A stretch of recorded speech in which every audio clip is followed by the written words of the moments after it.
আসসালামু আলাইকুম প্রিয় ভিউয়ার্স, আপনারা সবাই কেমন আছেন? আজকে আসলাম আমাদের কুড়িগ্রাম জেলার যে নাগেশ্বরী উপজেলার নারায়ণপুর গ্রামের তাজু ভাই তার নারায়ণপুর ইউনিয়নের যে অনু অনু উন্নয়ন হয় নাই সেটি তুলে ধরছে।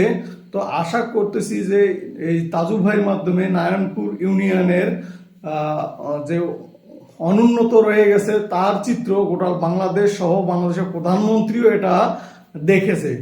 তো তাজু ভাই যেহেতু তার ইউনিয়নকে তুলে ধরছে পুরো বাংলাদেশের মাঝে, তো আমরা আশা করব সবাই তাজু ভাইয়ের পাশে থাকার জন্য।